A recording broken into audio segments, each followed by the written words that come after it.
The old truck stopped at the end of the dirt road. Beyond this point there was nothing but forest. Thick trees stood like silent guards, their branches reaching toward a gray autumn sky. Birds called in the distance, but otherwise the world was quiet. Wu stepped out of the truck and breathed deeply. The air was clean here. It smelled of pine and wet earth and something older than memory. He had driven for 6 hours to reach this place, and now that he was here, he felt something loosen in his chest. For 2 years, that tightness had lived inside him. It had wrapped around his heart the day Ah closed her eyes for the last time. His wife had fought hard against the sickness, but in the end, the sickness won. Wu had held her hand as she slipped away, and part of him had gone with her. After that, the city became unbearable. Every street corner held a memory. Every restaurant was a place they had eaten together. Even the apartment they shared felt like a tomb. So Wu sold everything. The furniture, the car, the apartment itself. He kept only what he could carry and what he would need. Tools, supplies, blueprints he had drawn himself during long sleepless nights. He was going to build a cabin in the woods, alone, with his own 2 hands. People thought he was crazy. His mother cried and begged him to stay. His friends said he was running away from his grief. Maybe they were right, but Wu did not care anymore. He needed to create something. He needed to feel useful again. And he needed silence. The forest would give him all of that. He unloaded his supplies from the truck and began carrying them up the narrow path that led deeper into the mountains. The locals in the nearest village had warned him about this place. They said strange lights appeared at night. They said sounds came from the darkness that did not belong to any animal. They said the forest was haunted. Wu did not believe in ghosts. He believed in hard work and simple living. Whatever was in this forest, he would face it the same way he faced everything else in life, one day at a time. It took him 3 trips to carry all his supplies to the clearing he had chosen. It was a good spot. Flat ground surrounded by tall trees, with a small stream nearby for fresh water.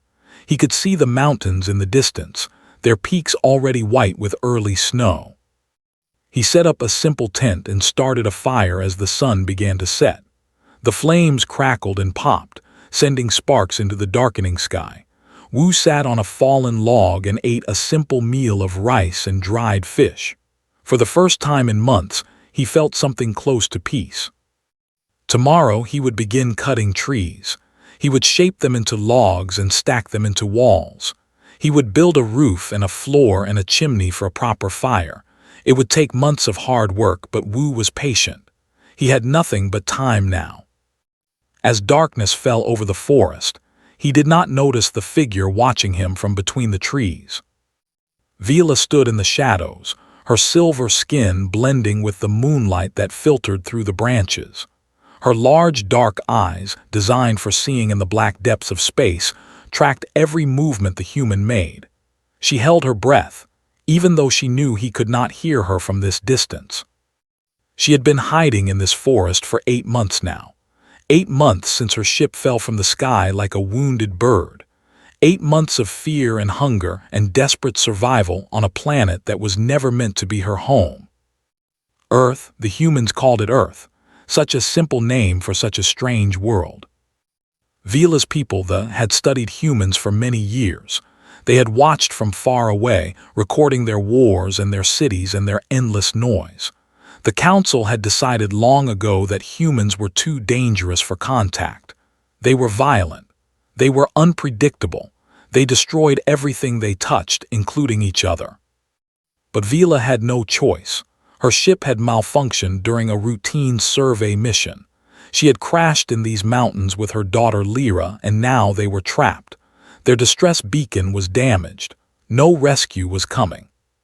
So Vila hid. She moved only at night, using her superior night vision to find food and avoid detection. She had seen humans from a distance before, hikers with loud voices and bright clothing, hunters with weapons that could kill from far away. She had learned to fear them. But this human was different. She had been watching him since he arrived that morning. He moved slowly and carefully. He did not shout or play loud music or leave trash on the ground. When he cut down his first small tree to clear space for his camp, he had placed his hand on the trunk afterward and bowed his head, almost like he was saying sorry to the tree. Vila did not understand this. Why would a human apologize to a tree? Trees were not alive in the way that mattered. They could not hear or feel or think, and yet this man had treated it with respect. Even stranger, he was alone. Vila had learned that humans were social creatures. They traveled in groups. They talked constantly. They seemed uncomfortable with silence. But this man sat by his fire in perfect stillness. He stared at the flames as if they held answers to questions he could not speak out loud. There was something in his eyes that Vila recognized, something heavy and sad. Loss, she knew that look well. She had seen it in her own reflection many times since the crash. Lyra was dying, her daughter, her only child, her reason for living. They could not survive on Earth's food alone. They needed a mineral called to stay healthy. Without it, their bodies slowly failed. Adult could survive for years on stored reserves, but children were different. Children needed constantly. Lyra had been sick for weeks now. She could barely keep food down. Her skin, once bright silver, had faded to a dull gray. She slept more and more each day. Vila did not know how much time her daughter had left. She watched the human climb into his tent as the fire burned low. She should leave now. She should return to the cave where Lyra waited, but something kept her there in the darkness, watching. This human had come to the forest seeking something. Vila could see it in the way he moved, the way he looked at the trees and the sky. He was searching for peace, for meaning, for a reason to keep going. Perhaps, Vila thought, they were not so different after all. She slipped back into the shadows and disappeared into the night. Behind her, the fire crackled softly, and Wu slept without knowing that his life was about to change forever. The next morning he woke with the sun and began his work. He selected trees carefully, choosing only those that had grown tall and straight. He marked them with chalk and then started cutting with his hand saw. It was slow work, but Wu did not mind. Each cut brought him closer to his goal. By midday he had felled 3 trees. His arms ached and his hands were raw, but he felt something he had not felt in a long time: purpose. He ate a quick lunch and returned to work. The forest watched him in silence, and somewhere in the darkness between the trees, Vila watched too. She would return every night after that. She told herself it was to make sure the human was not a threat. She told herself it was simple curiosity, but deep down she knew the truth. For the first time since the crash, she did not feel completely alone. 3 weeks passed and the cabin began to take shape. Wu worked from dawn until his body could not move anymore. He cut trees and stripped their bark. He carved notches at the ends so they would fit together like puzzle pieces. He stacked them one on top of another, building walls that grew taller each day. His hands became rough with calluses. His muscles grew stronger. His mind grew quieter. The endless noise of grief that had filled his head for 2 years slowly faded, replaced by the simple rhythm of work. Cut, carry, stack, repeat. He talked to himself sometimes just to hear a human voice. He talked to the trees too, thanking them for their wood. He knew it was strange, but there was no one around to judge him. The forest kept his secrets. But Wu was not as alone as he thought. He first noticed the footprints on a cold morning in late autumn. They were near his supply pile, pressed into the soft mud. At first, he thought they belonged to some animal, a deer perhaps, or a large fox. But when he looked closer, his heart beat faster. The prints were shaped like feet, long and narrow, with 4 toes instead of 5. They were too big for a child and too strange for any animal he knew. Wu stood there for a long time, staring at the prints. He was an engineer by training. He believed in logic and science and things that could be explained. But these prints could not be explained by anything he knew. He followed them to the edge of the clearing. where they disappeared into the thick undergrowth. Whatever had made them was gone now, vanished into the forest like smoke. That night Wu could not sleep. He lay in his tent and listened to the sounds of the forest, wind in the trees, owls calling to each other, and beneath it all something else, a feeling of being watched. He thought about the stories the villagers had told him, strange lights, strange sounds. Maybe there was something in this forest after all, not ghosts but something else, something real. The next morning he found more evidence.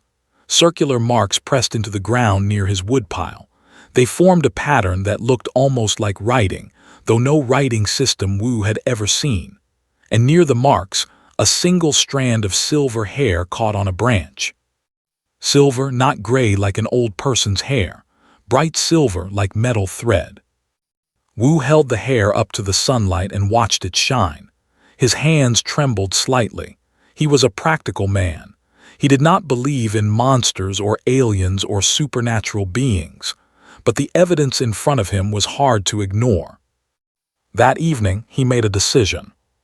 He cooked extra rice and added vegetables and a bit of dried meat. He made soup with mushrooms he had gathered from the forest floor. When the food was ready, he carried 2 bowls to the edge of the clearing and set them down on a flat rock. Then he returned to his fire and sat down to eat his own meal. It was a test, or maybe it was an offering. He was not sure which, but if something was out there watching him, he wanted it to know that he meant no harm. He had learned long ago that kindness was the best way to face the unknown. The next morning, the bowls were empty. Wu smiled for the first time in weeks. He picked up the clean bowls and looked toward the forest. Something was out there, something hungry, something that had been watching him all this time but had not hurt him. He decided to leave food every night after that. In the darkness between the trees, Vila could not believe what was happening. The first night she had thought it was a trap. Humans were clever. They used tricks to catch things. She had stayed hidden and watched the food grow cold, but nothing happened. No nets fell from the trees. No hunters appeared with weapons.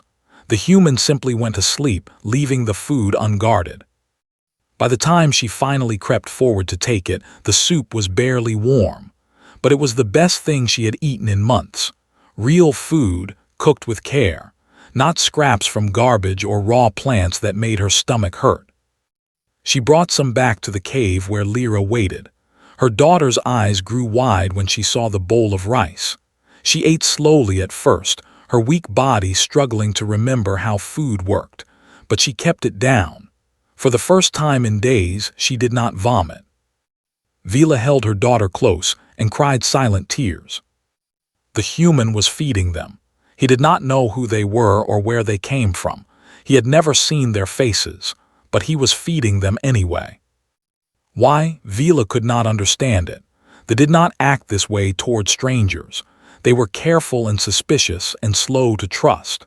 Kindness without reason was not something her people did. But humans, it seemed, were different. Each night the food appeared on the rock. Rice and soup and sometimes dried fish or fruit. Wu never looked toward the forest. He never tried to watch or follow. He simply left the food and walked away, as if feeding invisible guests was the most normal thing in the world. Vila began to trust him. She started coming closer to the clearing, watching him work during the day from behind the thick trunks of old trees. She learned his routine. She learned the sound of his voice when he hummed old songs. She learned the way he moved, slow and steady, never rushed. One night she left something in return. It was a piece of metal from her ship, a small fragment covered in writing. She did not know why she did it. Perhaps she wanted him to know that his kindness had been received. Perhaps she wanted him to know that something intelligent was out there, not just a hungry animal. She placed it near the empty bowls and disappeared into the darkness. Wu found it the next morning. He held the metal piece in his hands and studied the strange symbols etched into its surface. His heart pounded. His mind raced with questions. This was not from Earth. He was certain of that. The metal was too light, too strong. The writing was nothing like any human language. This came from somewhere else, somewhere beyond the sky. He should have been afraid. Any normal person would have been afraid, but Wu felt only curiosity, and something else, something that surprised him. Hoping. For 2 years he had felt dead inside. The world had lost its color and its meaning, but now, holding this impossible object, he felt alive again. There was mystery in the universe. There were secrets waiting to be discovered, and somehow he was part of it. That night he cooked an extra-large meal. He added special ingredients. He made the soup hotter and the rice softer. He wanted whoever was out there to know that he had received their message. He set the food on the rock and spoke out loud for the first time. "I do not know who you are," he said to the darkness. "I do not know where you came from, but you are welcome here. You are safe here, I promise." The forest was silent. The trees did not answer. But somewhere in the shadows, Vila heard every word. She pressed her hand to her chest, where her heart beat fast and strange. She had watched humans for years. She had seen their violence and their cruelty and their endless wars. She had believed them to be dangerous beyond reason. But this human, this quiet man building his house alone in the woods, was none of those things. He was kind. He was gentle. He was good. And for the first time since she crashed on this strange planet, Vila began to hope that maybe, just maybe, everything would be okay. She returned to the cave where Lyra slept. Her daughter's face looked better tonight. There was color in her cheeks again. She was still sick, still weak, but the food was helping. Vila lay down beside her child and closed her eyes. Tomorrow night, she decided, she would go back. She would watch the human again. She would eat his food and keep her distance and stay safe. But deep down, she knew the truth. Something had changed. A bridge was being built between two worlds, one bowl of rice at a time, and there was no going back. The storm came without warning. Wu had seen storms before. He had lived through typhoons on the coast and blizzards in the mountains during his military days. But this storm was different. The sky turned black in the middle of the afternoon. The wind screamed through the trees like something alive and angry. Rain fell so hard it hurt to stand beneath it. He ran to his cabin, which was now half finished. The walls were up and the roof was partly done, but there were still gaps where the rain came through. He threw a plastic sheet over the open sections and huddled near the fire he had built in the corner. The wind howled. The trees bent and groaned. Lightning split the sky every few seconds, followed by thunder so loud it shook the ground. Wu had never felt so small. He thought about Ah. She had always been afraid of storms. When they were together, she would curl up against him and hide her face while he held her and told her everything would be okay. He had been her shelter, her safe place.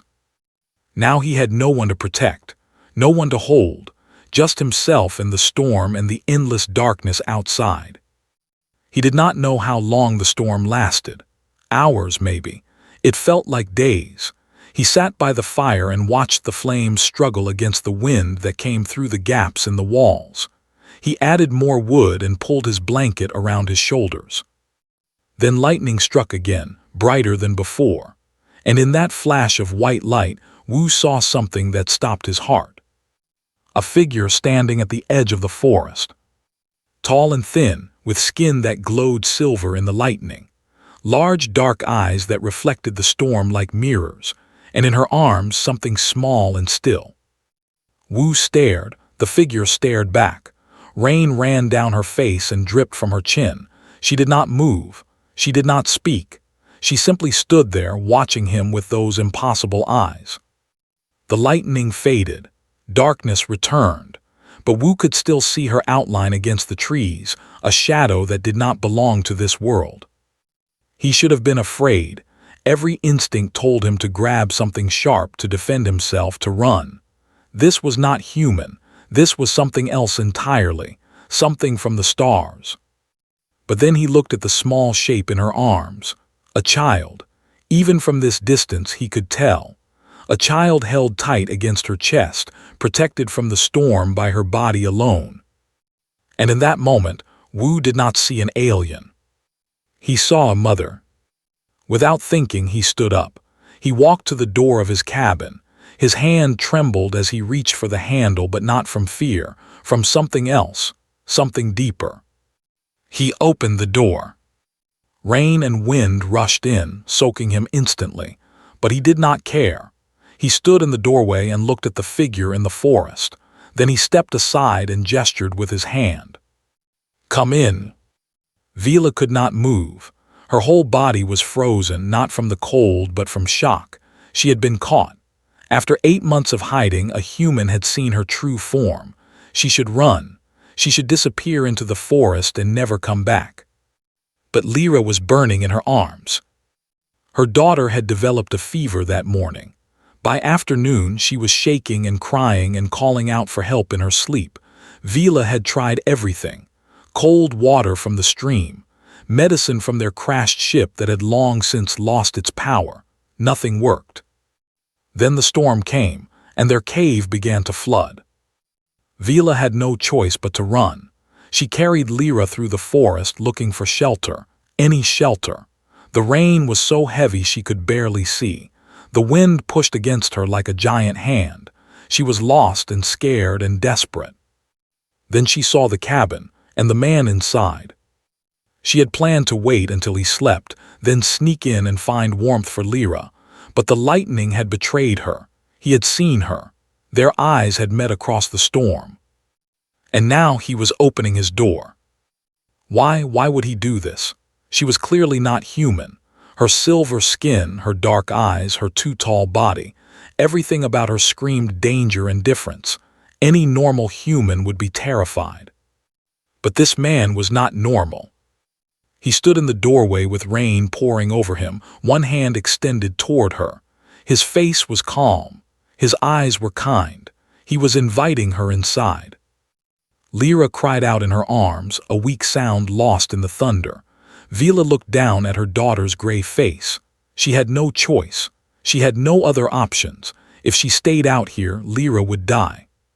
She stepped forward. One step, then another. Each one felt like a leap across a canyon. The distance between them shrank, 20 meters, 10 meters, 5. Then she was at the door, and Wu was stepping back to let her in. The warmth of the cabin hit her like a wave. The fire crackled and popped, sending shadows dancing across the walls. It was small and simple, but it was shelter. It was safety. Wu closed the door against the storm. For a moment, they just stood there looking at each other. Human and alien, two beings from different worlds brought together by rain and desperation. Then Wu looked at the child in her arms. Lyra's eyes were closed. Her breathing was fast and shallow. Her skin, which should have been bright silver, was the color of old ash. She was clearly very sick. Wu did not ask questions. He did not demand explanations. He simply pointed to the warmest spot near the fire and said one word. "Here." Vila moved to the fire and knelt down, holding Lyra close to the flames. The warmth seemed to help. Her daughter's shaking grew less violent.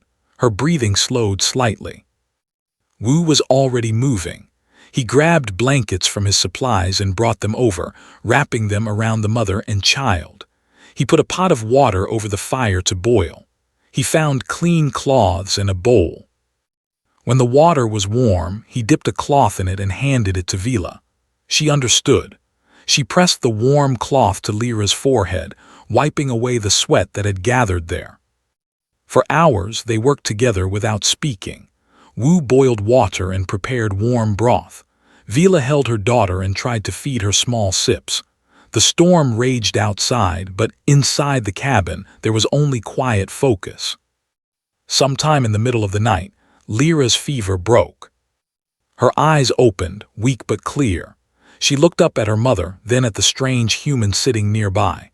Her small mouth opened in confusion. "Mother," she whispered in, "where are we?"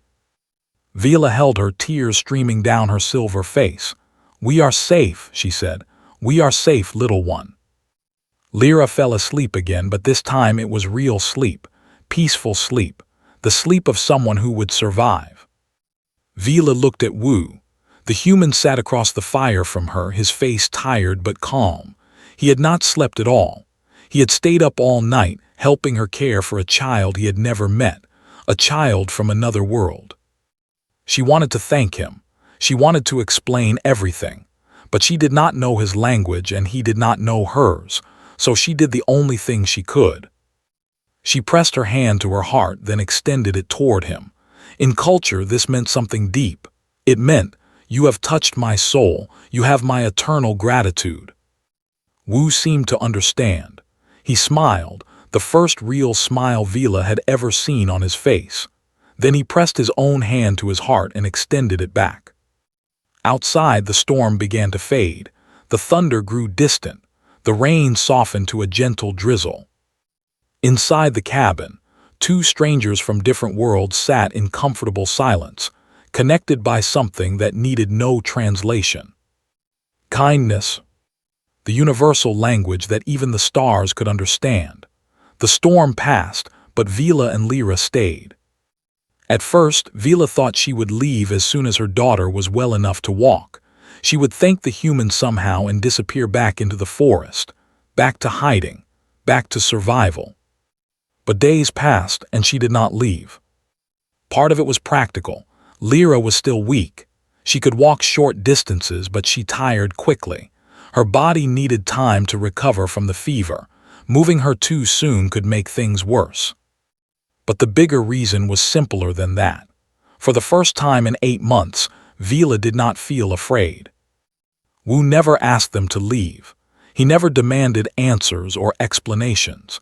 He simply accepted their presence the way he accepted the trees and the rain and the morning sun. They were part of his world now, and he treated them with the same quiet respect he showed everything else. Communication was hard at first. They had no shared language, no common words, but Wu was patient and Vila was determined.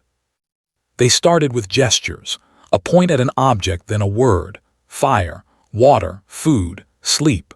Wu would say the Korean word slowly and Vila would repeat it.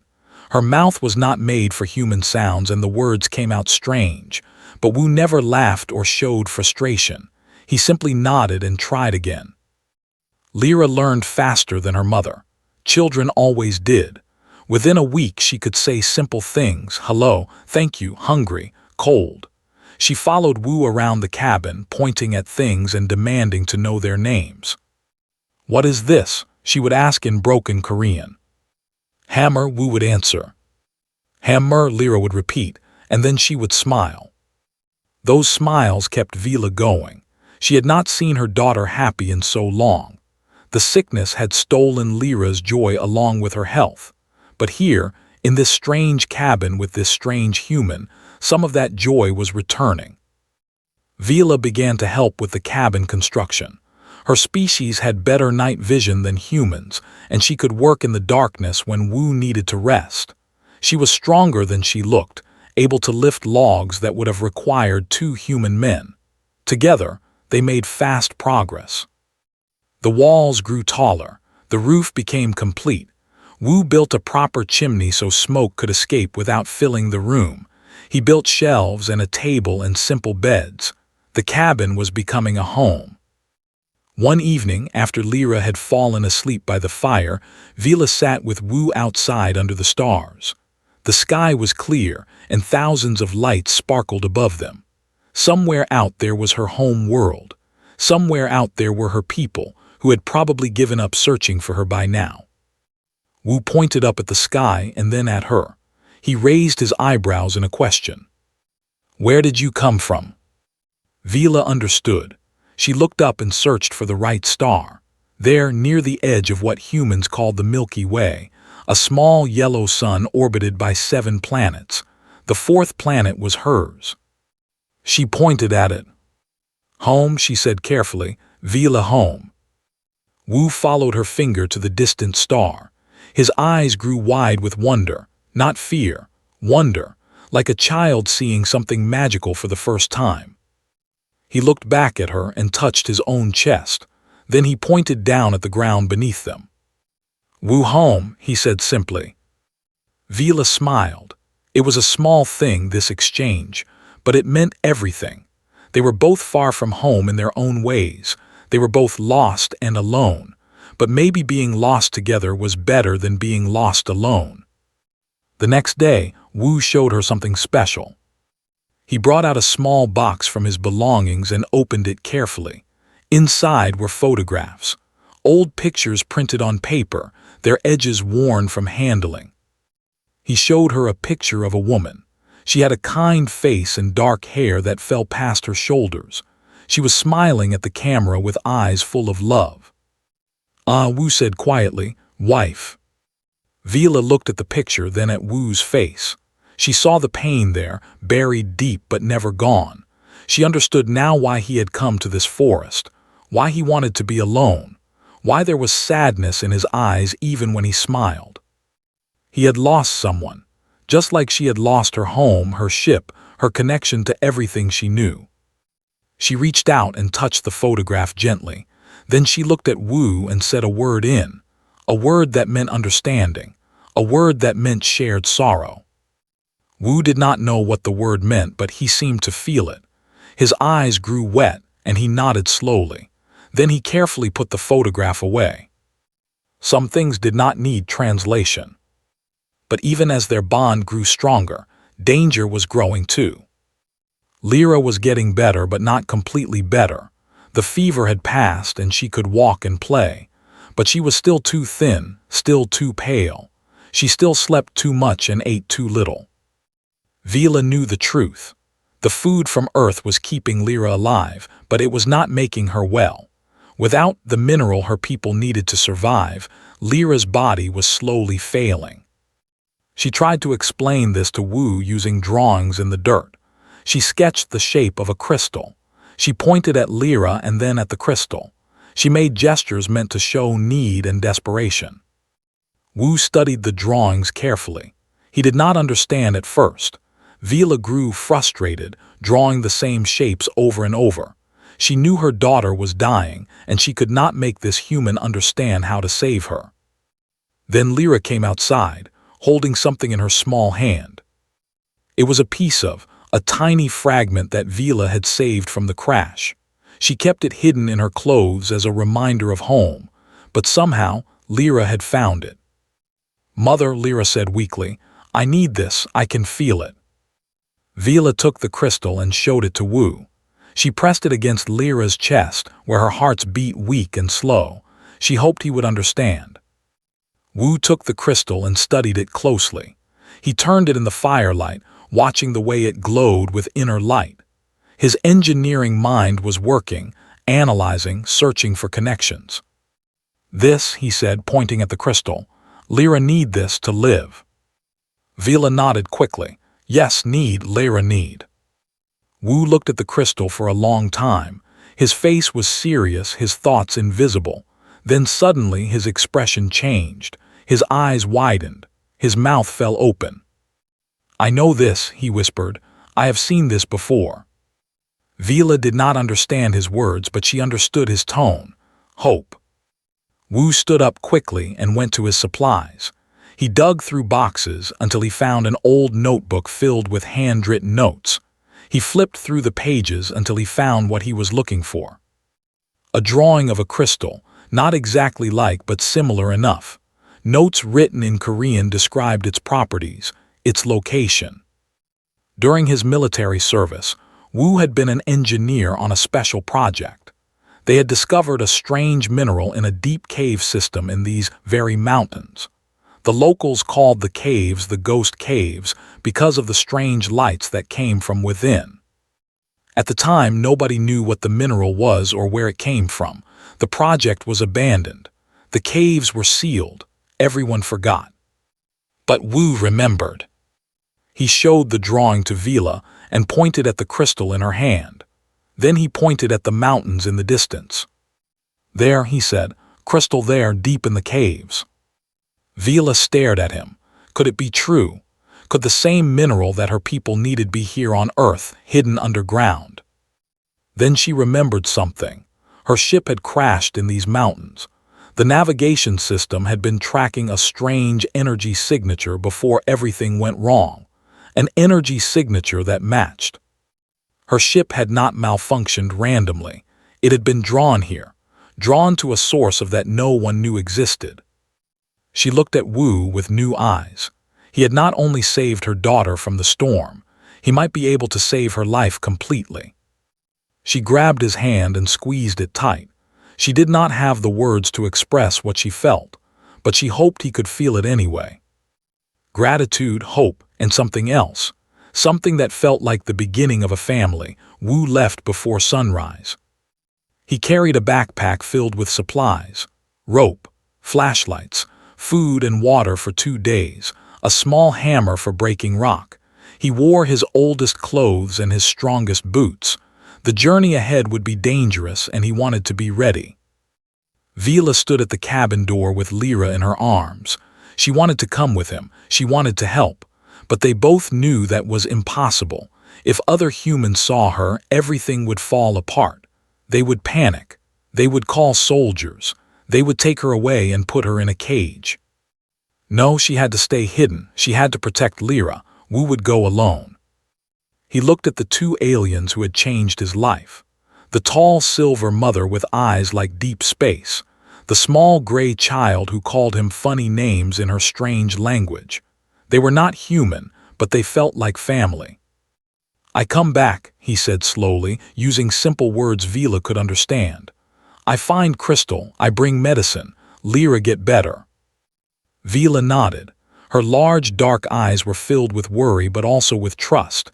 She believed in him. That belief gave him strength. Lyra reached out with her small hand and touched his face. Her skin was cool against his cheek. "Be safe," she said in careful Korean. "Please." Wu smiled and patted her head gently. "I will," he promised. "Wait for me." Then he turned and walked into the forest without looking back. The ghost caves were 3 hours away by foot, deep in the most remote part of the mountains. Nobody went there anymore. The old paths were overgrown with bushes and blocked by fallen trees. Wu had to cut his way through with a knife, pushing aside branches and climbing over rocks. The sun rose higher as he walked. Birds sang in the trees above him. A deer watched him pass from a safe distance. The forest was alive with sound and movement, but Wu felt very alone. He thought about Ah. She would have loved this adventure. She had always been braver than him, always eager to explore new places and try new things. If she were here, she would be leading the way, laughing at his caution. But she was not here. She was gone, and he was the one who had to be brave now. By midday, he reached the entrance to the caves. It was a black hole in the side of a cliff, half hidden by vines and fallen stones. The old signs that marked it as a restricted area were rusted and unreadable. Nobody had been here in many years. Wu stood at the entrance and looked into the darkness. Cold air flowed out of the cave like breath from a sleeping giant. He could hear water dripping somewhere deep inside. He turned on his flashlight and stepped into the darkness. The first part of the cave was easy. The tunnel was wide and the floor was smooth. Wu walked carefully, watching for holes or loose rocks. His flashlight made a small circle of light in the endless black. After an hour, the cave began to change. The tunnel became narrow. The ceiling dropped lower. Soon Wu had to crawl on his hands and knees, pushing his backpack ahead of him. He tried not to think about how much rock was above his head. He tried not to think about what would happen if his flashlight died. He just kept moving forward, 1 meter at a time. Then the tunnel opened into a larger space, and Wu stopped breathing. In front of him was an underground river, black water flowing fast and cold. The river was too wide to jump and too deep to walk through. On the other side, he could see the tunnel continuing. But that was not what made him stop. Beyond the river, filling the massive cavern like a fallen star, was the wreckage of a ship. It was silver and smooth, shaped like a teardrop with wings. Large sections had been torn away by the crash, leaving jagged holes that looked like wounds.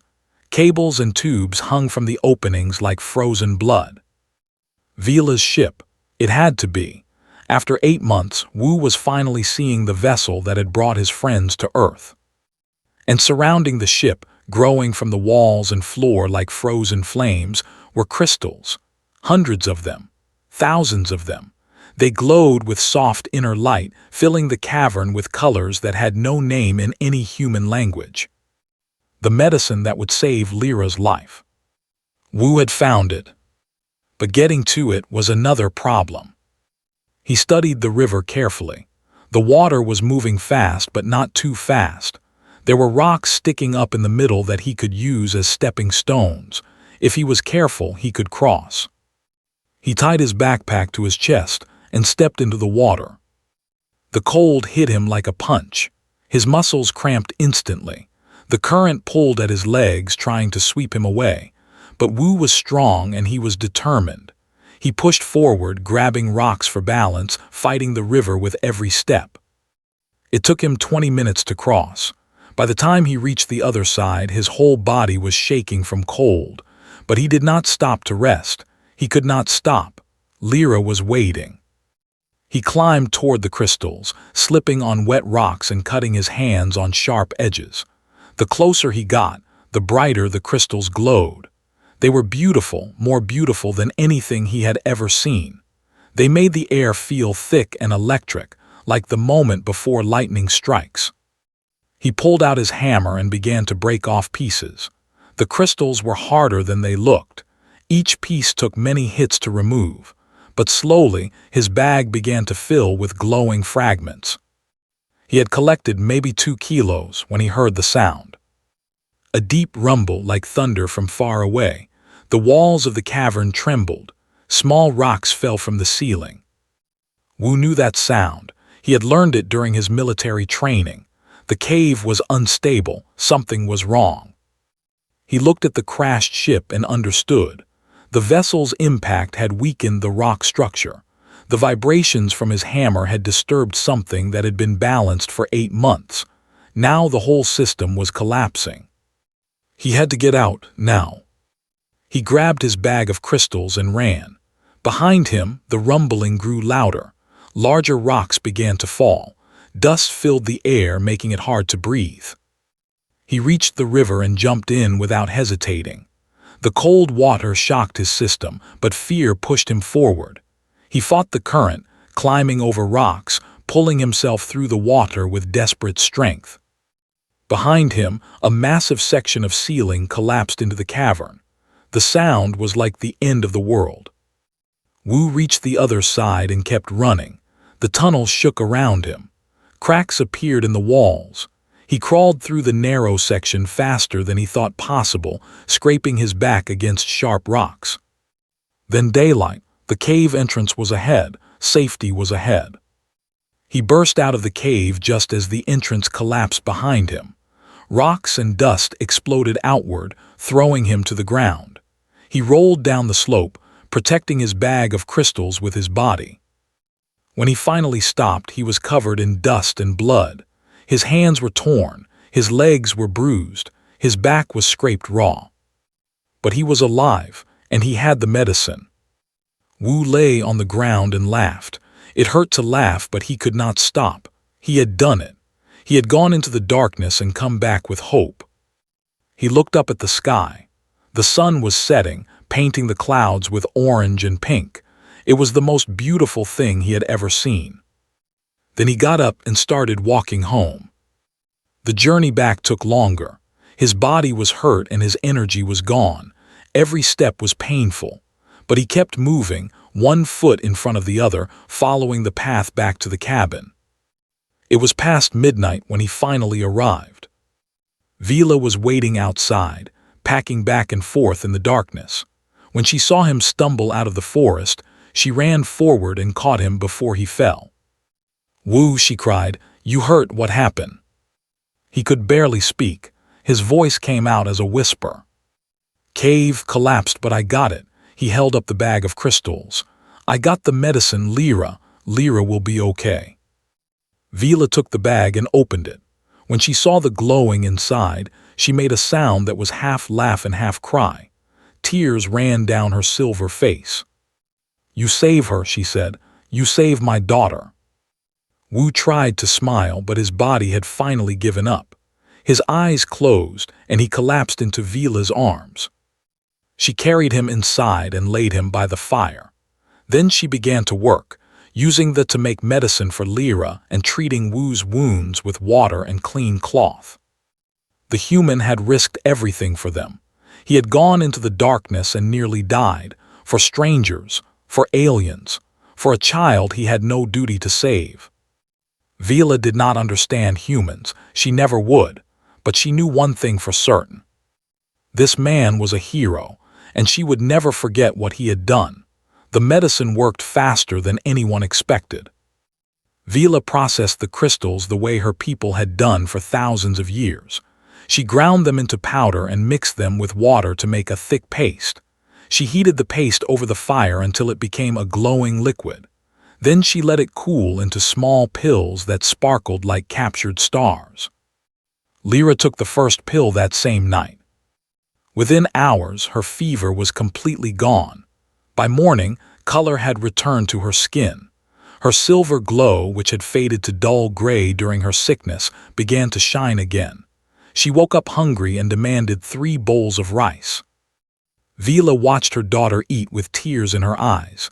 For months, she had watched Lyra grow weaker. She had prepared herself for the worst.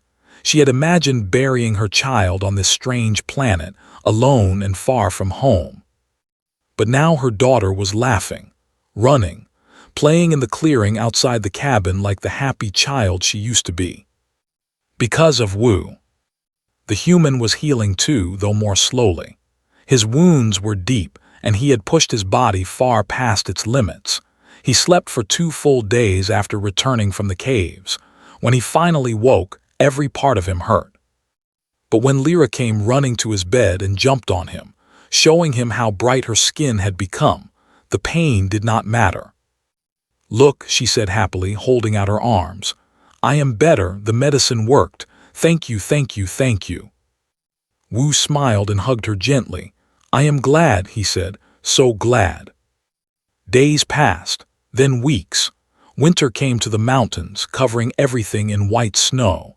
The 3 of them lived together in the cabin, kept warm by the fire and by each other. They had become a family, not by blood, but by choice. Vila cooked and cleaned and helped finish the cabin's final details. Lyra studied Korean from morning to night, her young mind absorbing the language like water into dry earth. Wu taught them about human culture, showing them pictures and playing them music from his small radio. Vila loved the music most of all. The strange human songs with their words she could not fully understand made her feel things she had not felt in a long time. Joy, sadness, hope. The music told her that humans, despite their wars and their violence, were capable of great beauty. They celebrated the human New Year together. Wu made special food and showed them fireworks from the nearest village, visible as tiny lights in the distant sky. Lyra clapped her hands with delight. Vila held Wu's hand and watched the colors bloom in the darkness. For a moment, everything was perfect. But peace never lasts forever. It happened on a cold afternoon in late January. Wu had gone to the stream to collect water. Vila was inside teaching Lyra to write Korean letters. Neither of them heard the voices until it was too late. Hikers, 3 of them, 2 men and a woman. They had wandered off the main path looking for a good spot to take photographs. They found the cabin instead. "Hello," one of the men called out. "Is anyone home?" Vila froze. Her heart pounded in her chest. She looked at Lyra, whose eyes had gone wide with fear. "Mother," Lyra whispered, "what do we do?" Before Vila could answer, the cabin door opened. The woman hiker stood in the doorway, camera in hand. Her smile disappeared the moment she saw what was inside. A tall silver creature with dark eyes, a smaller version beside her, clearly not human, clearly not of this world. The woman screamed. The sound cut through the forest like a knife. The other hikers came running. They saw the aliens too, their faces twisted with terror. "What are they?" one of the men shouted. "What the hell are they?" Vila grabbed Lyra and pushed her behind her body. She did not know what to say.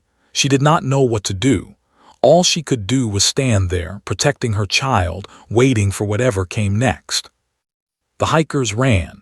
They ran faster than they had ever run in their lives, crashing through the snow and the bushes, racing back toward civilization. Within minutes, they were gone. But Vila knew it was not over. It was just beginning. Wu returned moments later, water containers in his hands. He saw Vila's face and knew immediately that something was wrong. "What happened?" he asked. Vila told him, the hikers, the screams, the fear in their eyes. Wu set down the water and sat heavily on the floor. His face was pale. "They will tell others," he said quietly. "They will bring soldiers, scientists, people with cameras and weapons. They will come looking for you." "What do we do?" Vila asked. Wu was quiet for a long moment. His eyes moved around the cabin, looking at the walls he had built with his own hands, the shelves he had carved, the beds where they slept. This place had become his home, and now he might have to leave it. But some things were more important than walls and roofs. "We run," he said finally, "tonight, before they can organize a search." He stood up and began packing supplies: food, water, the remaining crystals, blankets and warm clothes, everything they could carry. Vila watched him work. "Where will we go?" Wu paused. A memory was surfacing from his military days, a place he had visited once long ago, an abandoned research station high in the mountains, built during the Cold War and forgotten since, completely off the grid, impossible to find unless you knew where to look. "I know a place," he said, "safe, hidden, no one goes there anymore." He loaded everything into his old truck, which was parked at the end of the dirt road. The drive would be dangerous in the snow, but they had no choice. As the sun set, Wu took one last look at his cabin. He had built it with his own hands, log by log, nail by nail. He had poured his grief into its walls and found peace within its rooms. Leaving it felt like losing a part of himself. But Vila was watching him. Lyra was clutching his hand. These two beings, strange and wonderful and completely unexpected, needed him, and that need was more important than any building. "Let us go," he said. They climbed into the truck and drove into the night. The journey was hard. The roads were covered with ice. Several times the truck slipped and nearly went off the edge of the mountain, but Wu drove carefully and luck was on their side. They reached the abandoned station just before dawn. It was a concrete building hidden in a narrow valley, surrounded by cliffs on three sides. Snow had piled against its walls, but the structure was solid. It would keep them safe. Wu broke open the old lock and led them inside. The air was cold and stale, but there was a fireplace and plenty of dry wood. He started a fire while Vila settled Lyra into a corner with blankets. When the fire was burning strong, Wu sat down across from Vila. The flames cast dancing shadows on their faces. "You will be safe here," he said. "I will come back every few weeks with supplies, food, medicine, whatever you need." Vila looked at him with those deep dark eyes. "You are leaving?" Wu nodded slowly. "I have to. If I disappear completely, people will ask questions. They will search for me and maybe find you. But if I stay in the area, act normal, I can keep suspicion away." It made sense. Vila understood the logic, but the thought of being separated from him, even for a short time, made her chest hurt. "Why?" she asked. It was the first complete Korean question she had ever spoken. The word came out clearly, perfectly, carrying all the weight of what she truly wanted to know. "Why help us? Why risk everything? Why care about strangers from another world?" Wu looked at Lyra, who had fallen asleep by the fire. Her silver face was peaceful. Her breathing was slow and calm. She was safe because of him. She was alive because of him. He turned back to Vila and spoke slowly, choosing each word with care. "Kindness is not just for humans," he said. "It is for anyone who needs it. When I saw you in the storm, I did not see an alien. I saw a mother protecting her child. That is something I understand. That is something worth protecting." Vila felt tears forming in her eyes. In all her years studying humans, she had never understood them. She had seen their wars and their hatred and their cruelty. She had believed they were dangerous beyond reason. But this man had shown her something different, something beautiful, something that gave her hope not just for herself, but for the entire universe. She reached out and took his hand. "Thank you," she said, "for everything." Wu squeezed her hand gently. Then he stood up, put on his coat and walked to the door. "I will be back soon," he promised. "Stay hidden, stay safe." Then he was gone, disappearing into the snowy darkness. Vila sat by the fire for a long time, holding her daughter and thinking about the strange human who had changed their lives. Somewhere out there, he was driving back to the world of men, keeping their secret safe. And somehow, she knew he would keep his promise. He would come back, he would always come back. Because that was the kind of man he was. 6 months passed. Wu finished rebuilding his cabin. He worked slowly this time, no longer running from grief but simply enjoying the process. Each nail he hammered, each board he placed, reminded him that he was still alive, still capable of creating something good. The authorities had investigated the hikers' claims. Men in suits came to the village asking questions about strange creatures in the forest. Wu answered carefully, pretending to know nothing. He was just a man building a cabin in the woods, he told them, just a hermit seeking peace. They believed him. After a few weeks of searching and finding nothing, the investigation was closed. The hikers were labeled as confused or lying. Life returned to normal.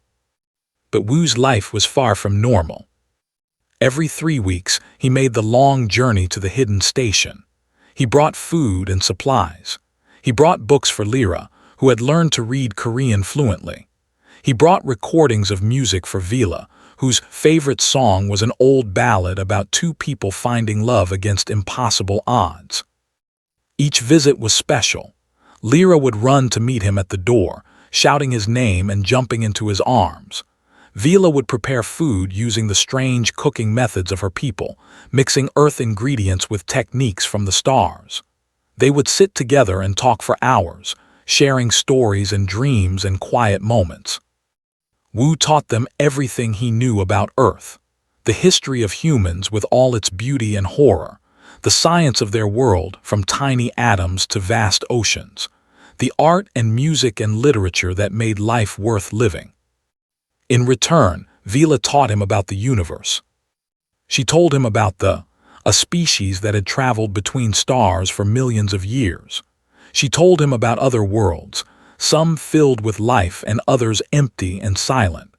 She told him about the great galactic community, thousands of species linked together across the darkness of space.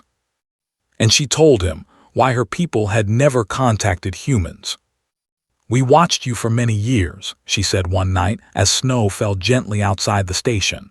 "We saw your wars, your weapons, your willingness to destroy each other over small differences. We were afraid. We thought you would destroy us too if you knew we existed." Wu nodded. He understood.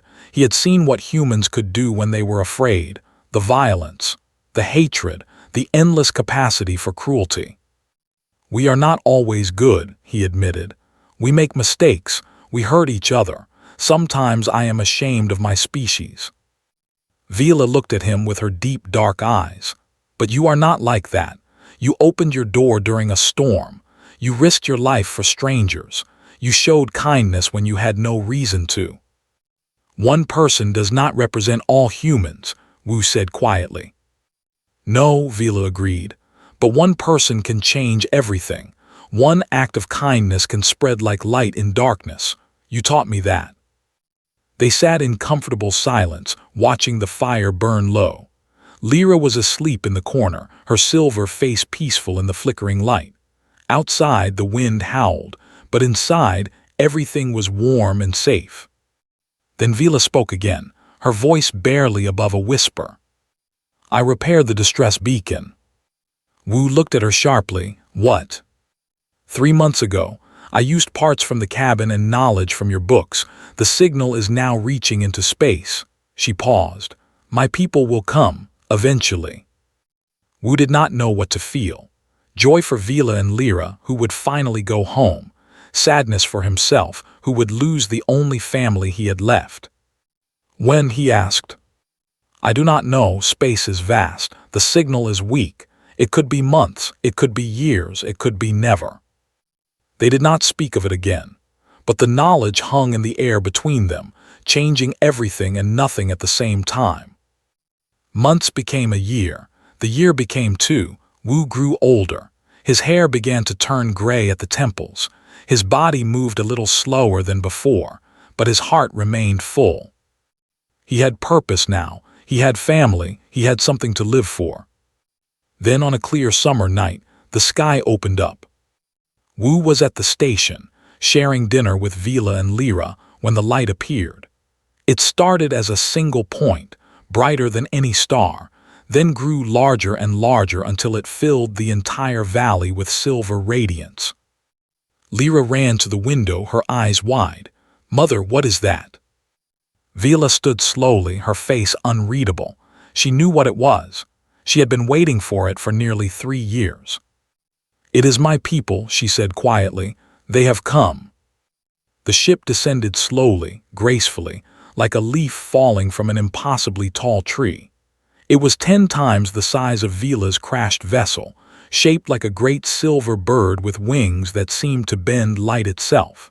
It landed in the valley without a sound, sending up clouds of dust that sparkled in the strange light. For a long moment, nothing happened. Wu, Vila, and Lyra stood at the doorway of the station, watching the ship in silence. Then a door opened in its side and figures began to emerge. Dozens of them, tall and silver with those same dark eyes that Wu had come to love.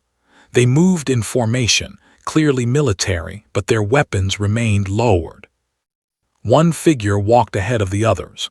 He was taller than the rest, with markings on his skin that seemed to indicate rank or importance. He stopped a few meters from the station and looked at Vila. They spoke in words that Wu could not understand but could somehow feel. Vila was explaining, telling their story, telling what had happened and how they had survived. The tall listened without interrupting. His face showed nothing. When Vila finished, he was silent for a long time. Then he turned to look at Wu. The human felt very small under that alien gaze. This being had traveled across the galaxy. He had seen wonders that Wu could not imagine. What must he think of this primitive creature from a backward planet?